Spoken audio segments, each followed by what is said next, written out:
দীর্ঘ ১৭ বছর পর দেশে ফিরলেন বিএনপি চেয়ারপারসন বেগম খালেদা জিয়ার পুত্রবধূ ও তারেক রহমানের স্ত্রী ডক্টর জুবাইদা রহমান। তার এই ফেরা নিয়ে রাজনৈতিক অঙ্গন এখন আলোচনার তুঙ্গে। প্রশ্ন উঠছে, তিনি কি বিএনপির নেতৃত্বে আসবেন নাকি ফিরবেন পুরনো চিকিৎসা পেশায়।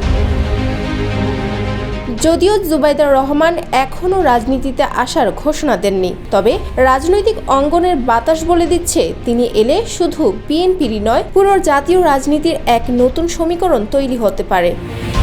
যমুনা ইলেকট্রনিক্স ঈদে ডাবল খুশি অফার সিজন 3, যে কোনো পণ্য কিনলেই পাচ্ছেন নিশ্চিত ঈদ উপহার।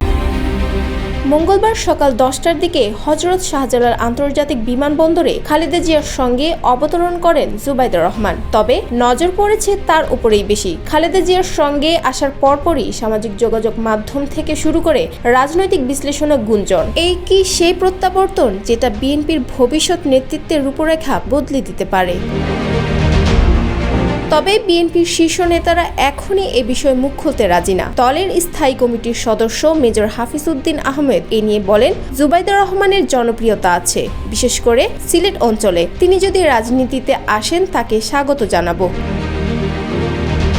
এ বিষয়ে ঢাকা বিশ্ববিদ্যালয়ের রাষ্ট্রবিজ্ঞান বিভাগের অধ্যাপক সাব্বির আহমেদ বলেন, জুবাইদা রহমান দীর্ঘদিন রাজনৈতিক পরিবারের সাথে ছিলেন, ফলে তার রাজনৈতিক পরিপক্কতা এসেছে ও রাজনীতি শিখেছেন, ফলে রাজনীতি করা তার জন্য কঠিন কিছু হবে না। তিনি আরও বলেন, জুবাইদা রহমান রাজনীতিতে আসলে বিএনপির জন্য ভালো হবে। কেন্দ্রীয় নেতার অভাবে এতদিন বিএনপির মধ্যে একটা নৈতিক শূন্যতা ছিল, সেটি তিনি অনেকাংশে পূরণ করতে সক্ষম হবে বলে মনে করি। এতে দলটির নৈতিক শক্তি ও জনপ্রিয়তা বাড়বে।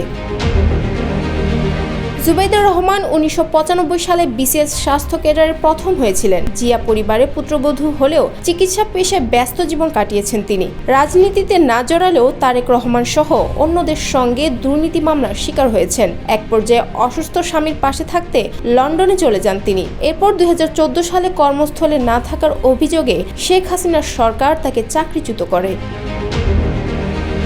২০০৮ সালে জ্ঞাত আয় বহির্ভূত সম্পদ অর্জনের অভিযোগে দায়ের করা মামলায় ডক্টর জুবাইদা রহমানকে ৩ বছরের কারাদণ্ড ও ৩৫ লাখ টাকা জরিমানা করা হয়েছিল। তবে ৫ আগস্ট শেখ হাসিনা সরকারের পতনের পর বিচারিক আদালতের সেই সাজা স্থগিত করা হয়।